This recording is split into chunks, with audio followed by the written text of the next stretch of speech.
Friends எல்லாம் எப்படி இருக்கீங்க? எனக்கு சூப்பரான ஸ்வீட் ஐட்டம் தாங்க பார்க்க போகிறோம், கேரட் ஹல்வா. ஸோ ஆல்ரெடி நம்ம வீடியோவில் நான் வந்து பீட்ரூட் ஹல்வா உங்கள் கூட ஷேர் பண்ணியிருக்கேன். ஸோ இன்றைக்கி வந்து இந்த கேரட் ஹல்வா தான் நான் வந்து ஷேர் பண்ண போகிறேன். ஸோ வாங்க இது எப்படி செய்யணும்னு சொல்லி வீடியோக்குள்ளார போய் நான் வந்து 1 கிலோ கேரட் எடுத்து அதை நல்லா வாஷ் பண்ணி இந்த மாதிரி கிரேட் பண்ணி எடுத்துருக்கேன், அதாவது துருவி எடுத்து வச்சுருக்கேங்க. ஸோ நம்ம கேரட் ஹல்வா பண்ணுறதுக்கு முன்னாடி இது வந்து துருவி வச்சுக்கிட்டா நம்மளுக்கு வந்து ஈஸியாகிடும். பார்த்தீங்கன்னா நான் ஒரு பேன் வச்சு ஒரு 3 ஸ்பூன் வந்து நெய் ஆட் பண்ணியிருக்கேங்க. ஸோ நம்ம துருவி வச்ச இந்த கேரட் எல்லாமே இதோட ஆட் பண்ணி நல்லா வந்து ஃப்ரை பண்ணி எடுத்துக்கலாம். இது பார்த்தீங்கன்னா ஒரு 10 மினிட் நல்லா வந்து ஃப்ரை பண்ணோம். அந்த நெய்லேயே வந்து நல்லா வந்து அதோட ராஸ்மெல், கேரட்டோட ராஸ்மெல் எல்லாம் நல்லா வந்து ரெடியூஸ் ஆகிற மாதிரி ஃப்ரை பண்ணிக்கலாம். ஒரு 10 மினிட் வந்து நீங்கள் கைவிடாமல் நல்லா ஃப்ரை பண்ணிக்கோங்க. ஃப்ளேம் வந்து மீடியம் ஃப்ளேமில் வச்சு நீங்கள் வந்து ஃப்ரை பண்ணி எடுக்கலாம். இந்த மாதிரி வந்து நல்லா கிளறிக்கலாங்க. நீங்கள் எப்போ வந்து இந்த கேரட் ஹல்வா செஞ்சாலும் இந்த மாதிரி அகலமான பாத்திரம் எடுத்து அதில் வந்து நீங்கள் ப்ரிப்பேர் பண்ணுறப்போ உங்களுக்கு வந்து நல்லா வந்து ரொட்டேட் பண்ண முடியும். அதாவது ஈவனாக அந்த கேரட் எல்லாம் நல்லா வந்து ஃப்ரை ஆகி வரும். ஸோ நம்ம வந்து ஹல்வாவாக அதை வந்து ப்ரிப்பேர் பண்ணுற டைம்லேயும் நல்லா டேஸ்ட்டு கூட நல்லா எம்மியாக இருக்குங்க. போட்டு அந்த கேரட்டெல்லாம் நான் வந்து ஃப்ரை ஆகிடுச்சு. இந்த டைமில் வந்து நான் இன்றைக்கி வந்து காய்ச்சி ஆற வச்சேன் பால் வந்து நல்லா திக்கான பால் வந்து இன்றைக்கி வந்து ஒரு 1/2 லிட்டர் பால் இதில் வந்து நான் ஆட் பண்ணுறேன். 1/2 லிட்டர் மில்க் நான் இதில் வந்து ஆட் பண்ணியிருக்கேங்க. மில்க் பார்த்திங்கன்னா நீங்கள் நல்லா வந்து திக்காக இருக்கிற மாதிரி ஆட் பண்ணுங்கள். அப்போ தான் நம்ம செய்கிற அந்த கேரட் ஹல்வாவும் நல்லா டேஸ்ட்டாக இருக்குங்க. ஸோ நல்லா இந்த மாதிரி வந்து கலந்துக்கலாங்க. பால் ஆட் பண்ண வாட்டி கொஞ்சம் வந்து லூஸாக வரும். ஸோ இது மூடி வச்சிடலாம் ஒரு 5 மினிட்டு.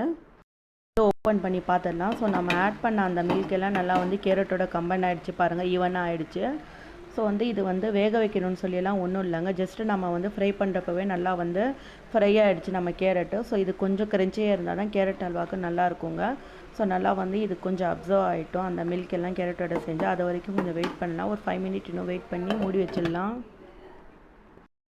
ஸோ இதை பாருங்கள், பார்க்கவே சூப்பராக இருக்குது கலர் கேரட்டோட. நம்ம போட்ட அந்த மில்க் எல்லாம் பாருங்கள் நல்லா கேரட்டோட அப்சர்வ் ஆகிடுச்சு, நல்லா திக்காக வந்துடுச்சு பாருங்கள். ஸோ இன்னும் கொஞ்சம் நேரம் வந்து ஒரு 2 மினிட் வந்து நம்ம கம்மி ஃப்ளேமில் இது வந்து மூடி வச்சிடலாம். ஸோ வெயிட் பண்ணலாம். வந்து சுகர் ஆட் பண்ணிக்கலாம். நான் வந்து இன்றைக்கி 3/4 கப் சுகர் வந்து இதில் ஆட் பண்ணுறேன். தேவைக்கு தகுந்த மாதிரி நீங்கள் ஆட் பண்ணிக்கோங்க. எனக்கு 3/4 கப் சுகர் வந்து போதுமானதான். நான் வந்து மில்க் மேடும் இதில் வந்து ஆட் பண்ணுறேன். ஸோ அதுலேயும் வந்து ஸ்வீட்னஸ் இருக்கும். ஸோ பார்த்து நீங்கள் ஆட் பண்ணிக்கோங்க. போட்டால் சுகர் எல்லாம் நல்லா வந்து மெல்ட் ஆகிடுச்சு கேரட்டோட. ஸோ இந்த டைமில் நான் வந்து மில்க் மேட் ஆட் பண்ணிட்டாங்க. உங்களுக்கு தேவைன்னா நீங்கள் ஆட் பண்ணிக்கலாம், இல்லைன்னா ஸ்கிப் பண்ணிக்கலாங்க. நான் எப்போவும் வந்து இந்த மாதிரி ஸ்வீட் செய்கிறப்போ கொஞ்சம் மில்க் மேட் ஆட் பண்ணுவாங்க. அப்போ தான் டேஸ்ட்டு வந்து நல்லா ரிச்னஸாக இருக்கும். ஸோ அவ்வளோதான், நம்மளோட கேரட் ஹல்வா ரெடி ஆகிடுச்சு பாருங்கள். இது ஒரு 2 நிமிஷம் கலந்துடலாம். நம்மளை சில்ட்ரன்ஸ்க்கு இந்த மாதிரி நம்ம பார்த்து செஞ்சு கொடுக்கணும். அவங்க விரும்பி லைக் பண்ணி சாப்பிடுவாங்க. ஸோ அவ்வளோதாங்க, இது ஒரு வேறு பவுலுக்கு நான் ட்ரான்ஸ்ஃபர் பண்ணிக்கிறேன். அவ்வளோதாங்க, டேஸ்ட்டான கலர்ஃபுல்லான எம்மியான நம்மளோட கேரட் ஹல்வா ரெடி ஆகிடுச்சு பாருங்கள். நீங்கள் வந்து கேரட் ஹல்வா செய்கிறதுக்கு வித்தின் 15 மினிட்டில் இதை ப்ரிப்பேர் பண்ணிடலாங்க. ஸோ இதோட நான் வந்து நட்ஸ் ஆட் பண்ணிக்கிறேன். மேலே பார்த்தீங்கன்னா நான் கொஞ்சம் நட்ஸ் வந்து கட் பண்ணி எடுத்துருக்கேன். கேஷ்யூவும் பாதாம் பிஸ்தா இதுவும் கொஞ்சம் வந்து நீங்கள் ஆட் பண்ணால் தான் இன்னும் கொஞ்சம் நம்மளோட ஹல்வா நல்லா டெலிஷியஸாக ரிச்னஸாக இருக்குங்க. ஸோ சில்ட்ரன்ஸ் வந்து லைக் பண்ணி சாப்பிடுவாங்க.